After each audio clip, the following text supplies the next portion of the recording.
अभी सुना, उसमें कहा कि जो अभी तक आपको ज्ञान बताया मैंने, चौथे अध्याय के 25 से लेकर 31 तक मंत्रों में, कोई ऐसी साधना करता है, कोई ऐसे यज्ञ करता है, कोई ऐसे यज्ञ माने धार्मिक अनुष्ठान करता है, उनसे हटकर चौथे अध्याय के 32वें श्लोक में कहा कि इस प्रकार की बहुत से विस्तार के साथ यज्ञों की जानकारी, धार्मिक अनुष्ठानों की जानकारी सच्चिदानंद घन ब्रह्म यानी ब्रह्मणे मुखे, वो सच्चिदानंद घन ब्रह्म की वाणी में लिखा है और वो तत्व ज्ञान है। चौथे अध्याय के 34वें श्लोक में कहा कि उस ज्ञान को तू तत्वदर्शी संतों के पास जाकर समझ, उनको दंडवत प्रणाम करने से, कपट छोड़कर प्रसन्न करने से वो तत्वदर्शी संत तुझे परमात्म तत्व का ज्ञान कराएंगे, उस तत्व ज्ञान से परिचित कराएंगे।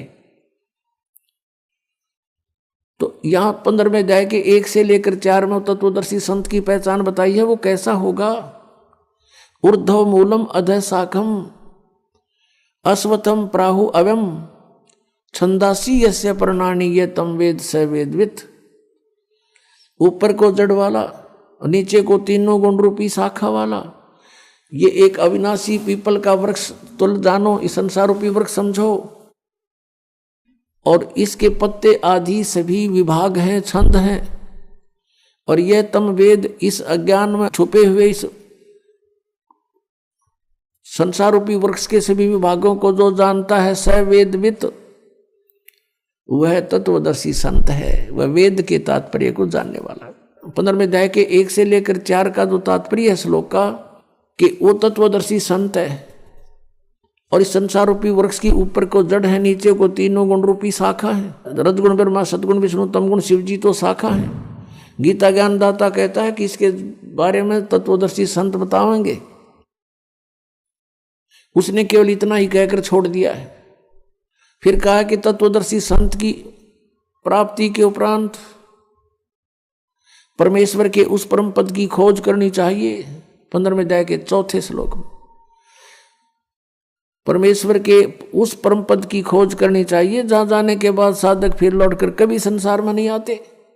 ये है वो वास्तव परम गति, ये है वो पूर्ण मोक्ष जो परम अक्षर ब्रह्म दे सकता है। ये ब्रह्म नहीं दे सकता, ये काल नहीं दे सकता, गीता ज्ञानदाता नहीं दे सकता। और जब तक जन्म मृत्यु समाप्त नहीं होगी तो सुख शांति नहीं हो सकती। इसलिए गीता जी अध्याय नंबर 18 के श्लोक 62 में कहा कि अर्जुन तू सर्वभाव से उस परमेश्वर की शरण में जा, और उस परमेश्वर की कृपा से ही तू परम शांति को और शाश्वतम स्थानम यानी सनातन परम धाम को प्राप्त होगा। वो है वो परम पद जहां जाने के बाद कभी लौटकर संसार में नहीं आते। वो सत्यलोक है, शाश्वत स्थान, सदा रहने वाला स्थान यानी सत्यलोक।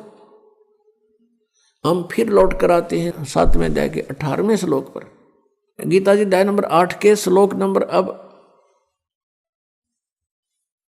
1 में अर्जुन ने पूछा कि किम तत्परम, उसका उत्तर दिया 3रे श्लोक में 8वें अध्याय के में कि वो परम अक्षर ब्रह्म है।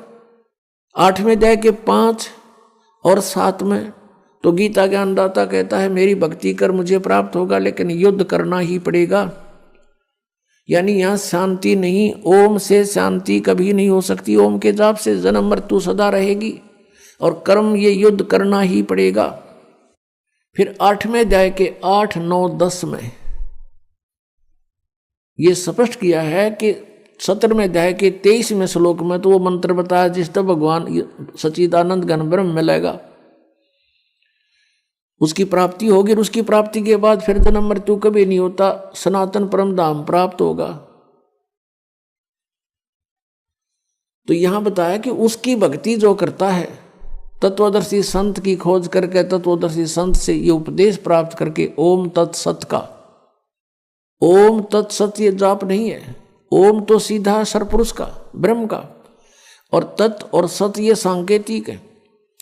तत् है ये अक्षर पुरुष का और सत है ये परम अक्षर ब्रह्म का, परम अक्षर पुरुष का, जो 8वें अध्याय के 3रे श्लोक में जिसके विषय में जानकारी दी। श्रीमद् भगवद गीता अध्याय नंबर 15 के श्लोक नंबर 16 और 17 में 3 पुरुष हैं, सरपुरुष अक्षर पुरुष। 16वें श्लोक में कहा कि सरपुरुष और अक्षर पुरुष ये 2 प्रकार के प्रभु हैं, परमात्मा हैं। वास्तव में परमात्मा नहीं है, लेकिन इनको भी परमात्मा कहते हैं। ये इनके अंतर्गत जितने प्राणी हैं और इनके सभी के स्थूल शरीर यानी नाशवान है, ये भी नाशवान है दोनों प्रभु यानी पुरुष, और इनके अंतर्गत जितने प्राणी वो भी नाशवान है। जीवात्मा तो किसी की भी नहीं मरती, वो तो गधे कुत्ते की भी ना मरती। अब 15वें अध्याय के 17वें श्लोक में फिर कंसेप्ट क्लियर कर दिया कि उत्तम पुरुष है तू अन्य। उत्तम पुरुष वो श्रेष्ठ परमात्मा, वो परम अक्षर ब्रह्म की तरफ संकेत है, जो संसार रूपी वृक्ष की मूल है, और उस मूल से सबको आहार प्राप्त होता है। पूरे संसार रूपी वृक्ष का उसी से पोषण होता है, वृद्धि को प्राप्त होता है। तो 15वें अध्याय के 17वें श्लोक में गीता ज्ञानदाता कह रहा है कि वो उत्तम पुरुष तु अन्य, और परमात्मा इति उदाहरते, जिसको परमात्मा कहा जाता है। और वो उत्तम पुरुष श्रेष्ठ परमात्मा तो कोई और है 16वें श्लोक में वर्णित इन दोनों सरपुरुष और अक्षर पुरुष से कोई और है। वो कौन है? वो परम अक्षर पुरुष है। परम अक्षर ब्रह्म कहो, परम अक्षर पुरुष कहो, उसको पूर्ण ब्रह्म कहो, या उसको सत्य पुरुष कहो। सत्य माने अविनाशी, पुरुष माने प्रभु। और वही यह लोक चरण आविष्य विवर्ती, वही तीनों लोकों में प्रवेश करके सबका धारण पोषण करता है। अवय ईश्वर, वो है वास्तव में अविनाशी परमेश्वर, वो है वास्तव में अविनाशी परमेश्वर। अब 8वें अध्याय के 8, 9, 10 श्लोक में स्पष्ट किया है कि अर्जुन जो उस परम अक्षर ब्रह्म की साधना करता है, जो 8वें अध्याय के 3 श्लोक में गीता ज्ञानदाता जिसके विषय बता रहा है, उसकी जो भक्ति करता है उस मंत्र से, जो तत्वदर्शी संत से प्राप्त करके, वो फिर उसी को प्राप्त होता है, उसको प्राप्त होता है। तो वो अविनाशी परमात्मा है, वो तो सतलोक में रहता है, सनातन परम धाम में रहता है। तो इस प्रकार जीव का मोक्ष होता है। अब हमारी पवित्र श्रीमद् भगवद गीता ये ज्ञान दे रहा है, और गीता ज्ञानदाता अपनी साधना को अनुत्तम बता रहा है। और ये अज्ञान आधार से अनुवाद करता हमारे गुरु, पूर्व के गुरु जो थे अज्ञानी, इन्होंने अनुत्तम का अर्थ ही अति उत्तम कर डाला 7वें अध्याय के 18वें श्लोक में और 7वें अध्याय के 24वें श्लोक में इन अनर्थ कर डाले। 18वें अध्याय के 66वें श्लोक में गीता ज्ञानदाता कहता है कि सर्वधर्मान परित्यज माम, मेरे सतर की जितनी भी धार्मिक क्रियाएं हैं, अनुष्ठान हैं, वो मुझ में त्याग दे, यानी मुझे सौंप दे। जैसे ओम तत् सत में 3 मंत्र है। ओम तत् ये सांकेतिक है, सत भी सांकेतिक है। ओम तो ब्रह्म का है। कहते मेरे सतर की जितनी पूजाएं तूने की हैं वो मुझे दे दे, और उसके पश्चात उस परमेश्वर की एकम शरणम व्रज, एकम जिसके बराबर दूसरा ना हो, अद्वितीय सर्वशक्तिमान यानी परम अक्षर ब्रह्म, उसकी शरण में व्रज माने जाना होता है। इन अज्ञानियों ने सब ने व्रज माने आना कर रखे, आ जा मेरी शरण में आ जा। फिर ये गीता ज्ञानदाता कहता है कि अहम तवा सर्व पापेभ्यो मोक्षामि मा शुच, फिर मैं तुझे सब पापों से मुक्त कर दूंगा, तू चिंता ना कर। हम क्या करते रहे, जैसे तत्व ज्ञान के अभाव से परम संत मिले नहीं, ओम नाम का जाप, और गीता जी अध्याय नंबर 3 के श्लोक नंबर 10 से लेकर 15 में जो अनुष्ठानों की जानकारी दी है, यज्ञों की, वो 500 यज्ञ करते रहे, ओम नाम का जाप करते रहे, और इसके प्रतिफल को हम ब्रह्मलोक प्राप्त करके वहां भोगते रहे। और ब्रह्मलोक में जाने के बाद फिर हम वापस जन्म मृत्यु में रहे, हमारे ऊपर ये दंड बना रहा, और पाप के आधार से हम नरक भी जाते रहे। अब जब हमें परम अक्षर ब्रह्म मिल जाते हैं, उस सतनाम के जाप से, 2 अक्षर के सतनाम के जाप से हमारे पाप नाश हो जाते हैं। और हम क्या करते रहे, पुण्य तो हम स्वर्ग में खाते, और पापों को भोगने के लिए इसने नरक बना रखा, उस नरक में हम भोगते, दुख पाते, दंड पाते, और फिर 84 लाख योनियों के कष्ट भी भोगने पड़ते। यहाँ का ऐसा विधान है। तो ये क्या कहता है कि जब तू उसकी शरण में चला जाएगा तो मेरे सतर का जो हम क्या जो अपना पुण्य था वो बर्बाद कर देते थे, उस पुण्यों को हम इसको दे देंगे। हम इसके ऋणी हैं। कैसे ऋणी हैं कि इस काल भगवान ने 70 युग तपस्या करके और 64 युग एक, तब इसने ये 21 ब्रह्मांड प्राप्त किए थे परमअक्षर ब्रह्म से, इस सरपुरुष ने, सरब्रह्म ने। और ये आप देख रहे हैं पृथ्वी कैसे घूम रही है, ये स्वयं भी घूम रही है ऐसे, और ये ऐसे भी घूम रही है। हम इसमें अपनी गलती से, अपनी मर्जी इसके साथ बैठकर आ गए इसके विमान में। यहां आ गए हम 16 शंख कोश की दूरी पे। अब यहां आने के बाद इसने हमारा दुरुपयोग किया। हम जो पूंजी लेकर आए थे, हम बड़े सेठ साहूकार के पुत्र थे, परमअक्षर ब्रह्म के पुत्र पुत्री थी, और हम बहुत धनी थे। हम अपनी पूरा पूंजी लेकर साथ आए थे। उस पूंजी को इसने टैक्स लगाया हमारे ऊपर। ऊपर स्वर्ग रखे, जैसे महास्वर्ग बना रखा ऊपर, उसमें रखे, और वहाँ के चार्जेज रख दिए, इतने चार्ज होंगे प्रतिदिन के। तो ये उससे अपना काम चला रहा है। अब जैसे इस पृथ्वी पर हम आए, ये पृथ्वी घूम रही है विमान की तरह।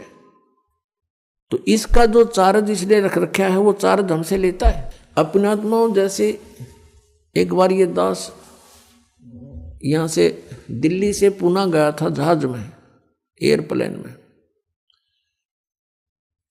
तो वहां से वहां तक का किराया लगभग 6,000 रुपये था, और उसके अंदर ही सारा चाय पानी खाना सारी व्यवस्था करते हैं। और वो 2.25 घंटे लगे वहां से, दिल्ली से लेकर पुणे तक के 2.25 घंटों के उसने 6,000 रुपये चार्ज किए। और हम बैठे इसके विमान में, किराया कितने दिन तक? तो ये कहता मेरा किराया दे मुझे, जब छोड़ूं तुझे। हम फिर इसका किराया दे देंगे इसको। अब फिर हम इसके जो पूंजी को बर्बाद करते थे वो ना करके, इसका जितना चार्ज है इस भक्ति का, इसके 70 की भक्ति का, इसको दे देंगे। फिर ये हमें गधे कुत्ते सुअर नहीं बनाएगा या बांध कर नहीं रखेगा। इसलिए 18वें अध्याय के 66वें श्लोक में ये गीता ज्ञानदाता सरपुरुष है, श्री कृष्ण में बोल रहा है। ये ब्रह्म है, ये काल है, 21 ब्रह्मांड का स्वामी है। हम इसके लोक में यहां रह रहे हैं। तो ये कह रहा है कि मेरे 70 की सर्वधर्मान परित्यज माम, 18वें अध्याय के 66वें श्लोक, मेरे 70 के सभी धार्मिक अनुष्ठान पूजाएं मुझे दे दे, मुझे त्याग दे, छोड़ दे, मेरा ऋण मुक्त हो, मेरा कर्जा दे। फिर एकम शरणम व्रज, फिर उस सर्वशक्तिमान परमात्मा की शरण में व्रज माने जाओ, परमअक्षर ब्रह्म की शरण में जाओ। अरे इन अज्ञानियों ने सबने अनुवाद कर रखा आओ, यानी गो माने जाना होता है, अंग्रेजी का वर्ड है। और कोई गो माने आना लिखता है, कितना विद्वान होगा वो, अंडरस्टूड है। और इन अज्ञानियों ने ऐसा कर रखा, आज तक हम आंखें बंद करके इनको महाविद्वान मानकर इनकी सब अज्ञान और ज्ञान को हम स्वीकार करते रहे, सत्य मानते रहे। इन्होंने हमें डबो डाला। अब श्रीमद् भगवत गीता में श्री कृष्ण जी का कोई रोल नहीं है, ये पूरा रोल काल का है। काल ये सरपुरुष है, किस ब्रह्मांड का स्वामी है। और इसने यहाँ सांप लगा हुआ 1 लाख मानव शरीरधारी प्राणियों का निताहार करने का, जिस कारण से इसने हमें अज्ञानी बना करके यहाँ बाई फोर्स रोका हुआ है, बलपूर्वक रोक रखा है। सब कार्य बलपूर्वक करवाता है। हमारे अंदर ऐसा इसने फीड कर दिए गुण कि हम ये प्राणी विवश होकर के उनके बस कार्य करता है। जैसे कोई शराब भांग पी लेता है, फिर उस जीव के बस का नहीं रहता, वो कैसी गतिविधि करे। तो ऐसे हमारे साथ इसने कर रखा है।